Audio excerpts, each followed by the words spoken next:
en Judée, dans la ville de Béthanie, dans les années 30, quelque chose comme ça.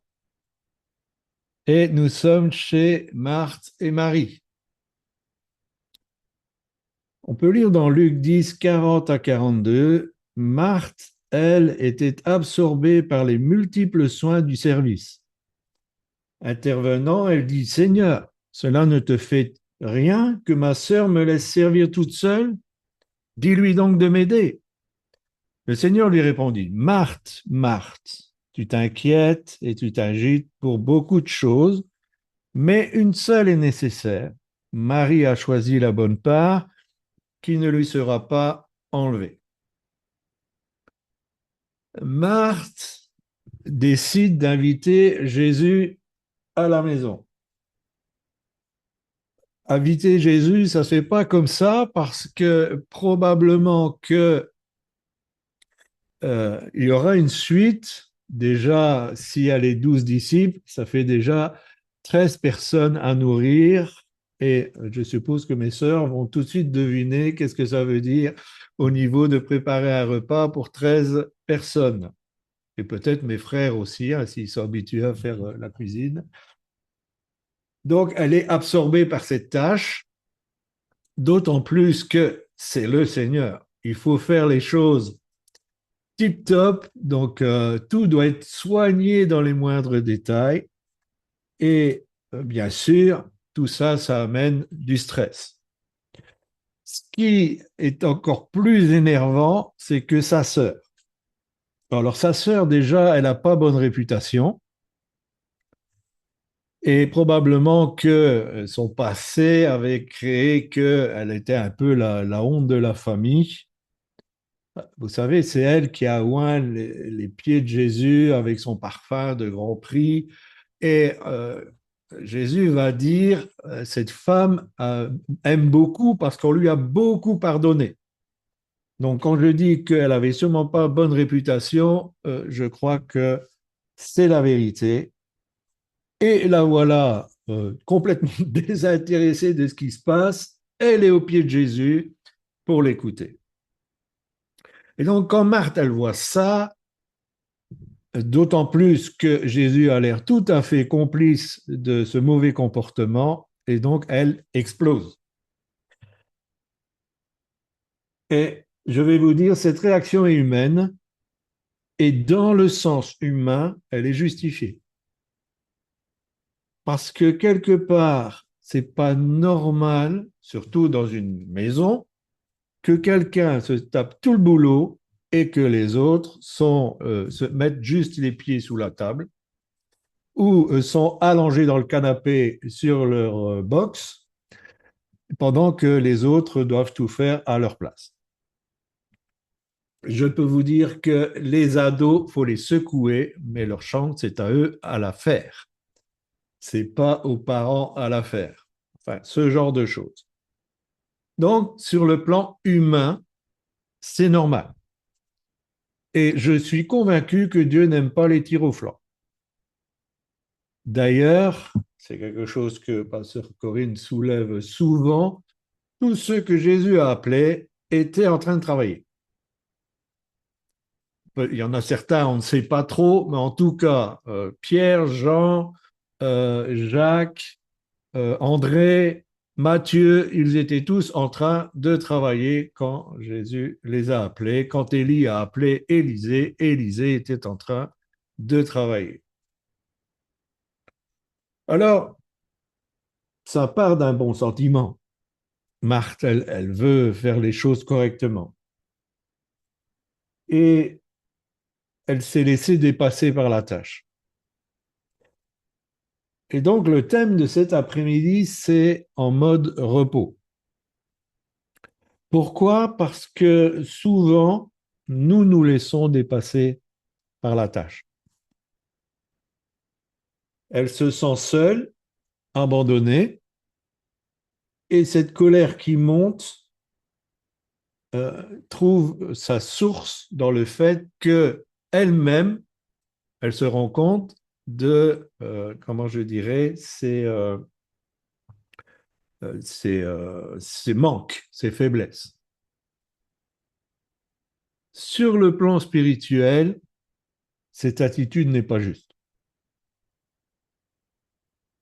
Quand elle s'adresse à Jésus au comble de l'exaspération, Jésus va remettre les choses au bon endroit. Et quand Jésus réagit, je vais paraphraser, mais il veut dire, c'est pas que je suis pas sensible à tes efforts pour me plaire, pour me satisfaire, pour bien me recevoir. Mais ce que je préfère par-dessus tout, avant tout cela, c'est que tu passes du temps avec moi pour m'écouter. Et la bonne part de Marie, c'est qu'elle écoute avant de faire. Et c'est dans cet endroit que le repos se trouve. Et je vais développer. Donc l'important, ce n'est pas le faire, mais c'est l'écoute. Matthieu 11, 29. Prenez mon joug sur vous et laissez-moi vous instruire, car je suis doux et humble de cœur, et vous trouverez le repos pour tout votre être. Retenez bien, vous trouverez le repos pour tout votre être. Ça, c'est la promesse. Mais les promesses de Dieu sont toujours conditionnées, soit d'une manière claire comme ici, soit d'une manière sous-entendue. Si vous recevez une prophétie par rapport à un appel, par rapport à un service, si vous abandonnez le Seigneur, il est évident que la condition pour cet appel, ce service est perdue. Donc, il y a toujours une condition, soit clairement exprimée, soit sous-entendue. Et donc ici, Jésus nous conseille deux choses. Il y a deux conditions. La première, c'est prenez. Quand je prends quelque chose, je prends une décision. Christ nous choisit pour le service. Le choix pour le service, c'est Christ qui choisit.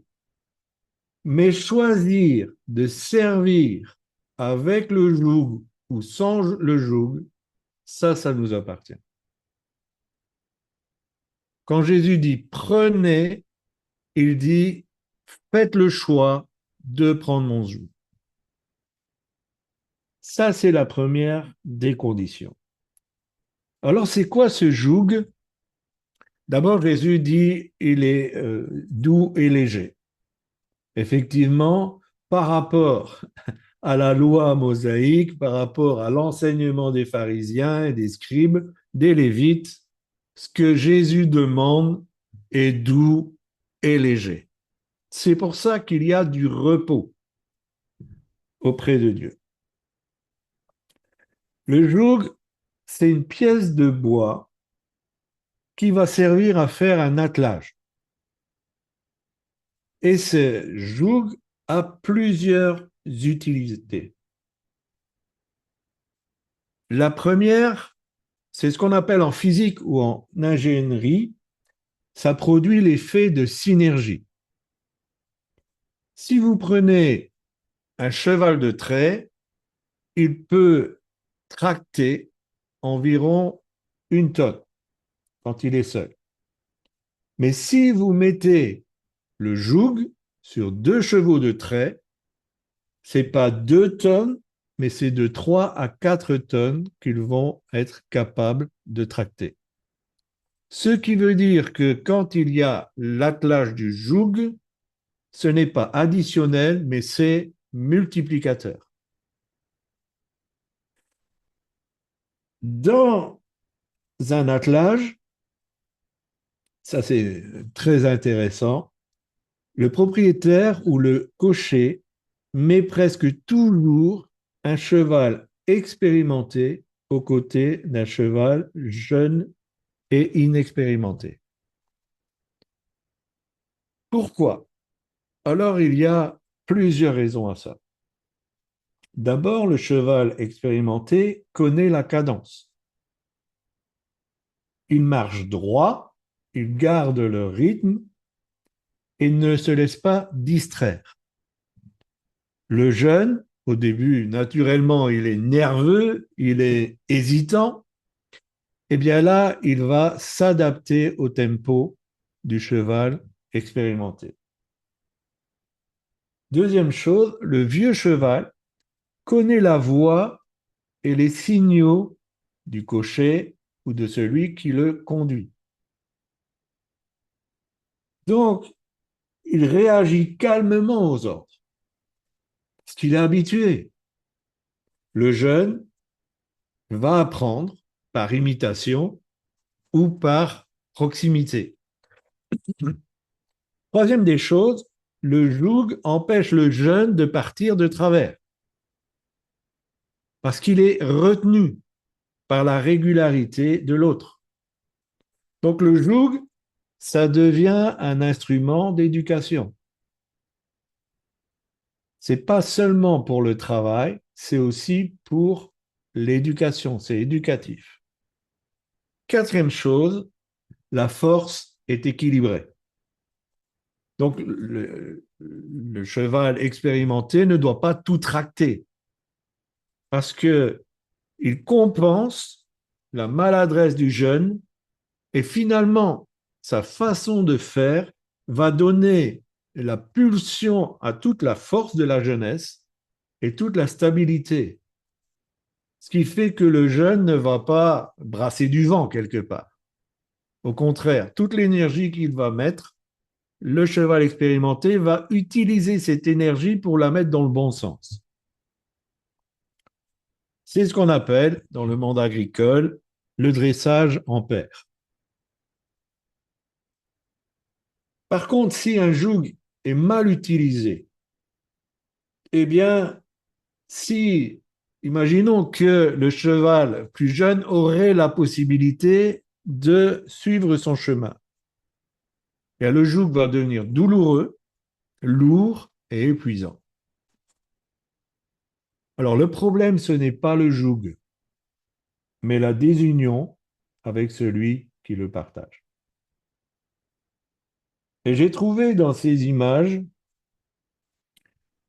des choses vraiment parlantes par rapport au joug de Jésus. Le joug de Jésus, ça veut dire tout ça.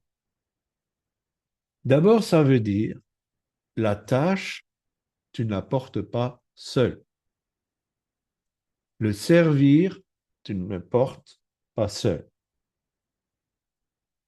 Je porte avec toi. Deuxième des choses, c'est que je vais t'éduquer. Je vais, par mon expérience, t'amener à comment utiliser ton énergie spirituelle de la meilleure manière qui soit. Troisième des choses, c'est que je vais t'orienter dans le bon sens. Je vais te donner les priorités. Donc, quand Jésus dit prenez mon joug sur vous, ça veut dire je vais m'associer à toi. Et ce que Paul a dit, que nous sommes ouvriers avec Dieu, prend tout son sens. Nous ne sommes pas ouvriers tout seuls. Nous sommes ouvriers avec Dieu. Nous sommes partenaires de Dieu. Nous travaillons de concert avec Dieu. Et quand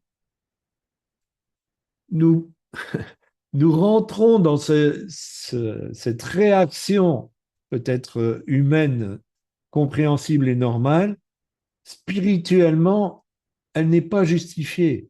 C'est parce que, à un moment donné, nous sommes désunis de Dieu. À un moment donné, nous portons des choses qu'il ne nous a pas demandé de porter, ou nous voulons les porter tout seuls.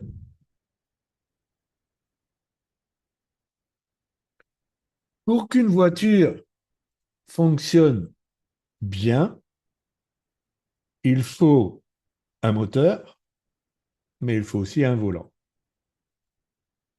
Nous sommes le moteur, Jésus c'est le volant. Et donc lui va nous conduire dans la meilleure manière de faire notre service. Alors, je récapitule ces avantages du joug. Le Seigneur porte le service avec nous.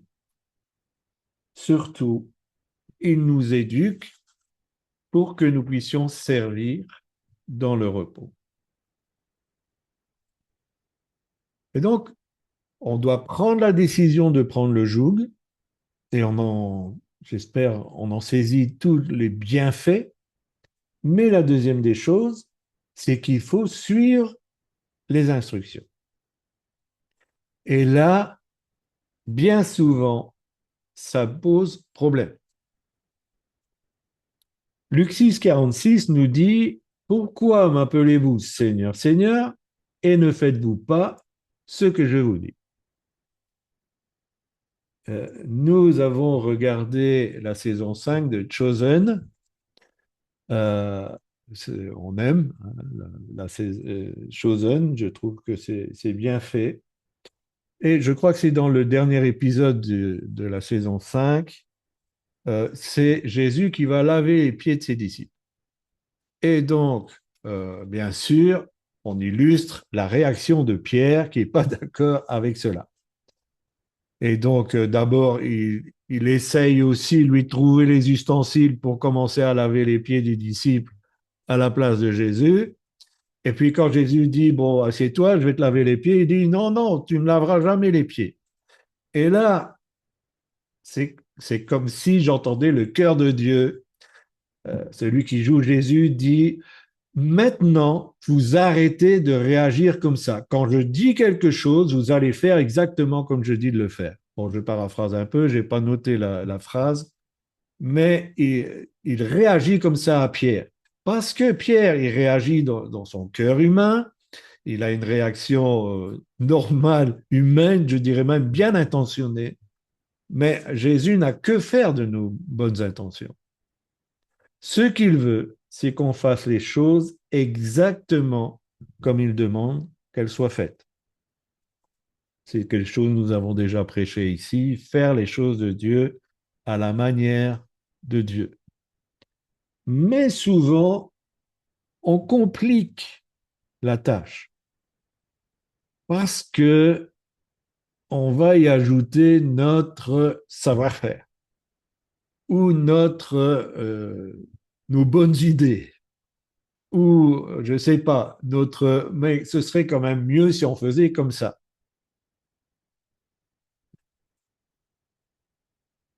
Même si on ne comprend pas, Dieu a ses raisons. Pour en revenir à Chosen, si Jésus devait laver les pieds de ses disciples, ça avait un sens profond. On n'en saisit même pas, en tant qu'humain, tout le sens. Il fallait quelque part qu'il passe par ce temps d'humiliation. La deuxième des choses, c'est qu'il devait, lui, se rendre capable de quelque chose qu'il va nous demander après. Et si Jésus n'avait pas été capable de s'abaisser à cet endroit-là, il n'y avait aucune raison qu'il exige que dans certaines situations, nous soyons abaissés dans l'humiliation. Jésus ne va jamais nous demander quelque chose qu'il n'a pas fait lui-même. Mais c'est juste des réflexions, mais on ne peut pas imaginer le sens profond qu'avait ce geste. Et donc la bonne intention de Pierre allait à nouveau à l'encontre d'une volonté précise de Dieu. Et nos bonnes intentions, elles peuvent faire ça.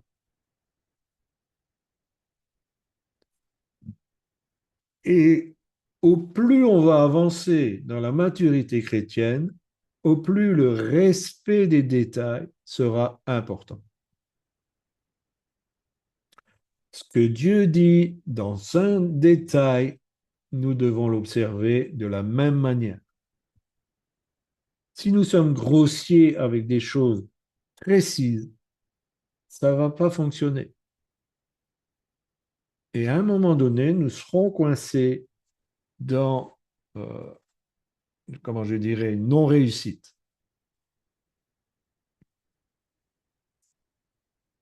Pour bien assimiler toutes les implications de ce qu'il dit, il faut faire comme Marie. Il faut prendre le temps de l'écoute.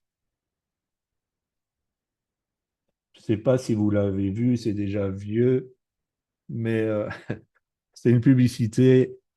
Et puis, il y a un monsieur qui voit une publicité pour un produit à la télévision et il dit à sa femme, ah, il me le faut. Et donc, il court tout de suite, il saute sur son vélo. Puis la dame, elle court, Léon, j'ai le même à la maison. Mais lui, il est déjà parti.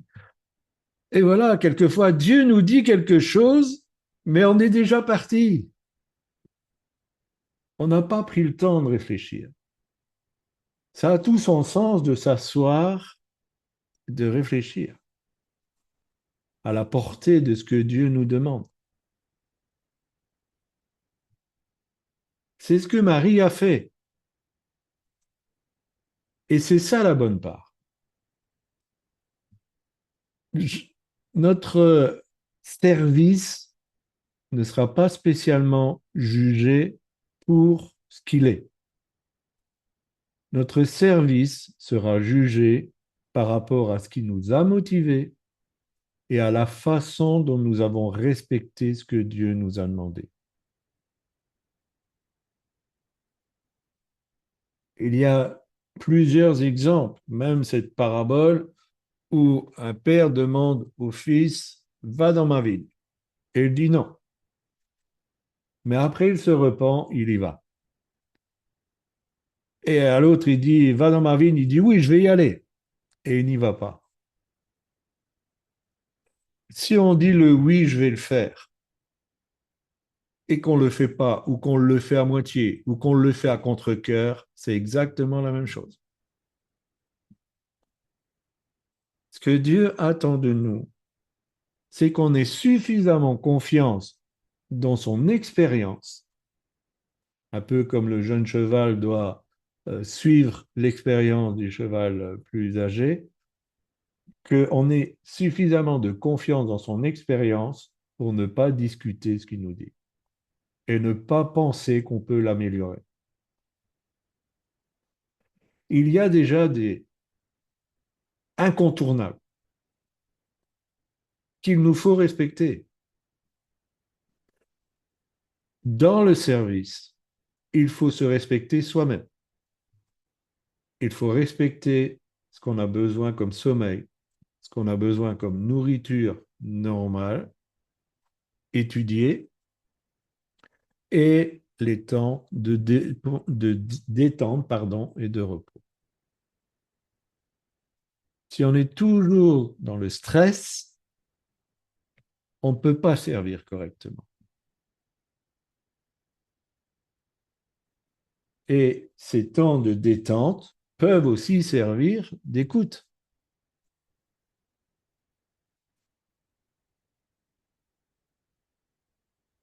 Pourquoi j'ai pris ce sujet? Il y a eu plusieurs choses. Donc, il y a déjà ce qu'on avait vu avec Chosen. Dans le Coffee Time des frères, on a lu Hébreux 3 qui en parle. Et ça m'a interpellé, cette tragédie d'Israël, au point que, à un moment donné, la porte se ferme. Si on prend Hébreux 3, que je vous conseille de lire après ce culte en entier, versets 7 et 8, si vous entendez la voix de Dieu aujourd'hui, ne refusez pas de comprendre. Alors, c'est la version Nouvelle Français courant, mais c'est ce fameux verset, aujourd'hui, si vous entendez sa voix, n'endurcissez pas votre cœur, qu'on utilise à tort et à travers dans l'évangélisation. Hébreu, c'est pas de l'évangélisation. Ça parle aux enfants de Dieu, spécialement aux juifs, mais aussi à nous. Si on entend les instructions de Dieu, qu'on ne refuse pas de comprendre, parce que ça ne nous plaît pas, parce que on n'a jamais fait comme ça, parce que c'est pas la tradition chez nous, quelle que soit l'excuse, ne refusons pas de comprendre. Le refus de comprendre prend sa source dans l'orgueil de savoir mieux que Dieu.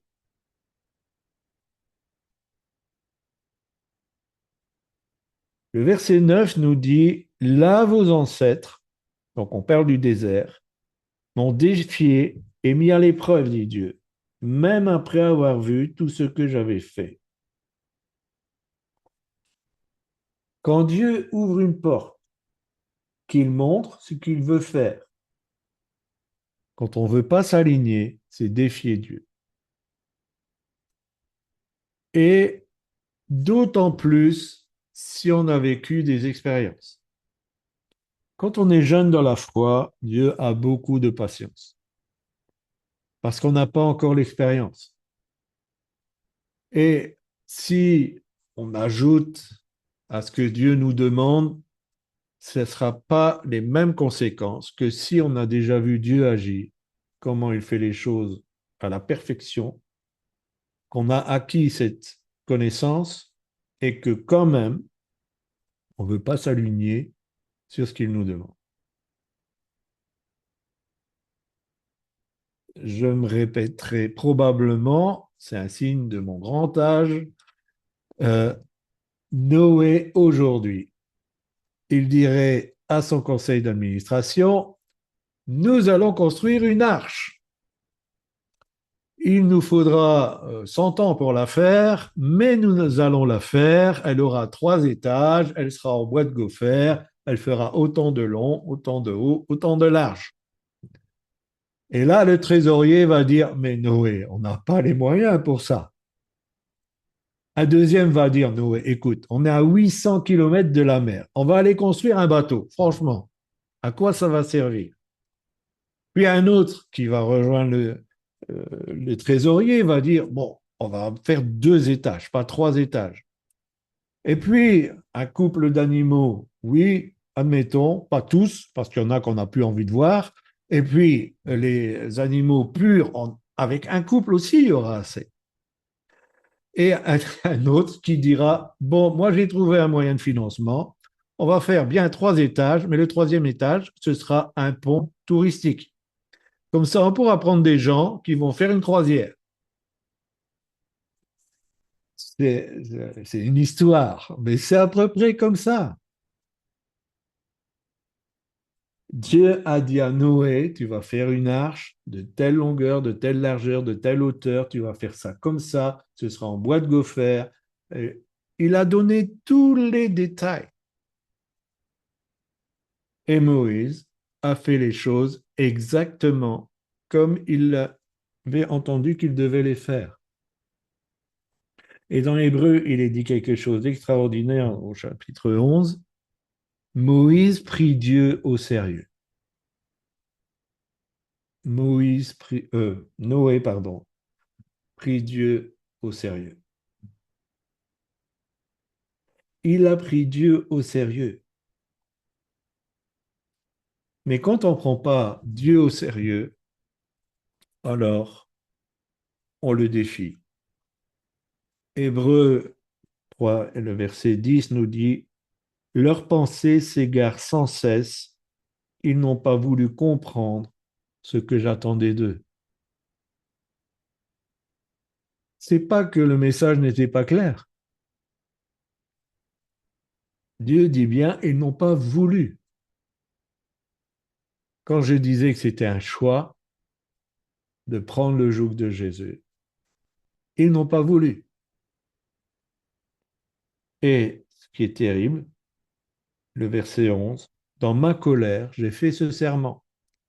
Ils n'entreront jamais dans le lieu de repos que je leur ai préparé.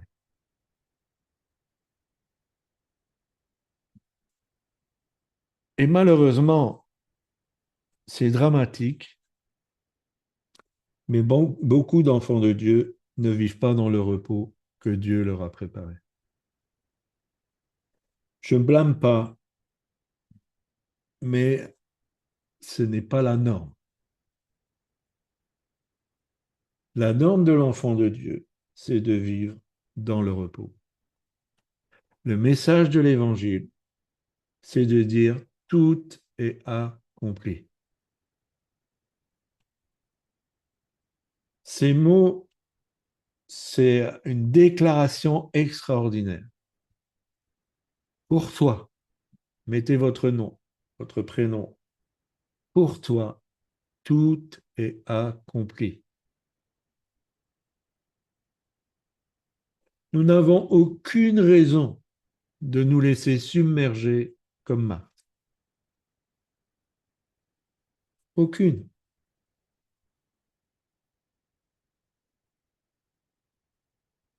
Et vous vous rappelez certainement ce verset, c'est dans le calme et la confiance que sera votre force.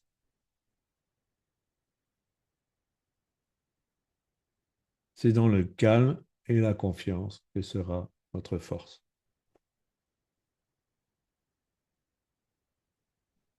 Jésus ne nous demande jamais quelque chose que lui-même n'a pas vécu dans la barque, dans la tempête. Les disciples sont terrifiés, ils ont fait tout ce qu'ils pouvaient. Jésus dort. C'est dans le calme et la confiance qu'était sa force. Jamais il n'a perdu son sang-froid. Jamais il n'a été submergé par les situations. Il a vécu des situations difficiles, mais il les a toujours affrontées avec la force de Dieu. Alors, en conclusion, je ne vais pas être plus long cet après-midi. Les versets 12 à 14 nous disent, frères et sœurs, prenez garde que personne parmi vous n'ait un cœur mauvais, incrédule, qui le pousse à se détourner du Dieu vivant. Encouragez-vous plutôt les uns les autres chaque jour, aussi longtemps qu'on peut dire aujourd'hui, afin qu'aucun de vous ne refuse de comprendre en se laissant tromper par le péché. En effet, nous sommes les compagnons de Christ. Si nous gardons fermement jusqu'à la fin la confiance que nous avons eue au commencement, nous sommes les compagnons de Christ. Christ porte le poids que vous avez sur votre vie avec vous. C'est pour cela que ce joug est doux et léger. Ce que Christ a porté, ce n'est pas à nous à le porter. Et ce que nous portons, il nous explique comment le porter d'une bonne manière. Amen.